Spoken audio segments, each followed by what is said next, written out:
siam tu khuan uru atin in nei na hun poimo tak ruwa man na nei ania in riat reng tur chu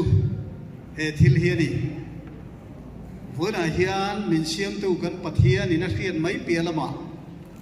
voina mi pui lo kal song te hi pathian ai or riat pui tu te an nia wangin heng mi te riata hian in thung poimo tak tarlan ani thina turin he hun poimo hi man ania chu wangin he in nei na hi in nei na lotling mal som na alo ni thina turin in nei na hun buat sai na ngin ke kan pe na nga chunga chuan in khiat tur ma sai ro chu kan nam da nang le kan thamina thil la khal pui da nang thapa ke kan pe na ni thina turin tun hun a hian hun man ani do na ni tun a hian mo pa le mu te inom na chân khan ke pen khatil lu pen chu ru le ole in hoi ton nu la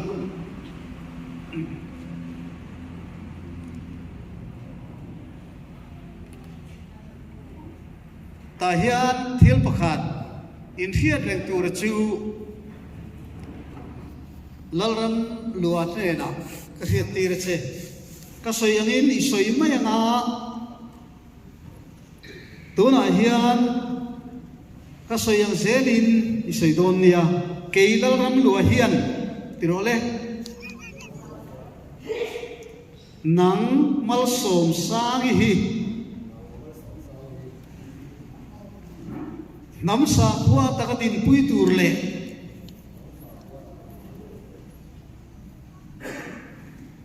dam chunga kan pui ni turin tuna hian siam tu pathian le mi pui song mit buin kan in nei na thun nan thina hi ka phana che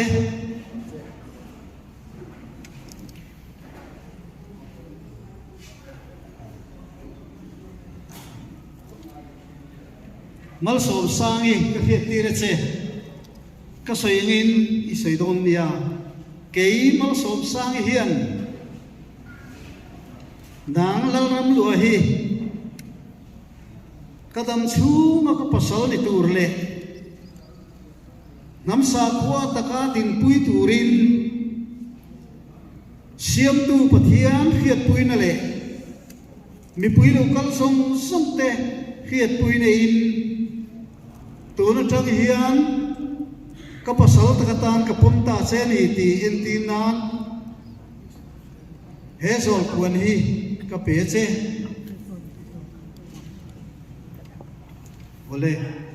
tuna chuan helam lo hoi ula ta khan in ma khan thing thit na han da fel ula mal som na ka pe nga chu mal som na ka pek zwa chuan pasal mi panu le patin mal som na an ron pisui ve lenga chu hun kan an mang le phot do na ni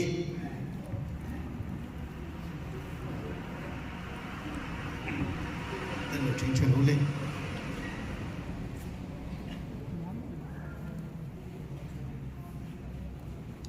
siam tu khon uru ta he in nei na hi hun har satna wanga ti dang lama om to lovin har sanai ngam polo to kula mal som na ani thina turle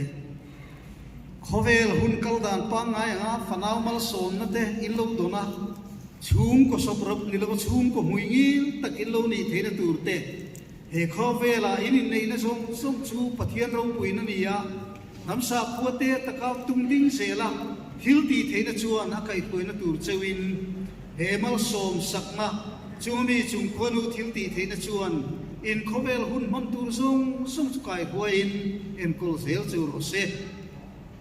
le nu le pate kal hal rule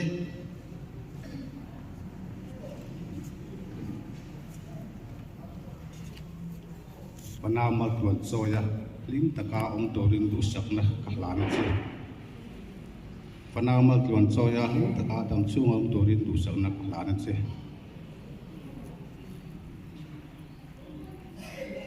Kan fate lalram luale mal som sangi panamal tuan soya dam chung lim taka om torin chung panu mal som na ne na se nang mania nam mi pui de ne na mu le pa ni tinga ting zel turin inu yan mal som na lu sak mal som na kan lu ka chu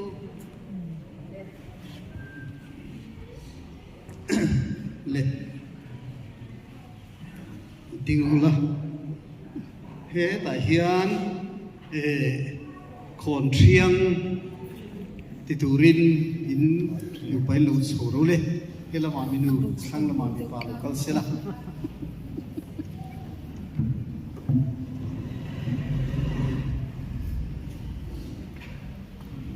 le ting ting tu na hian lalram lu le mal sop sangi ka fiat tir chewa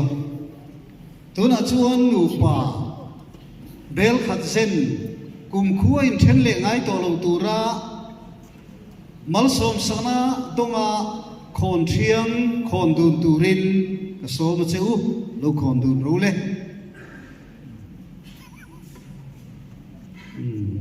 le to ke dingula ta hian thil ti tu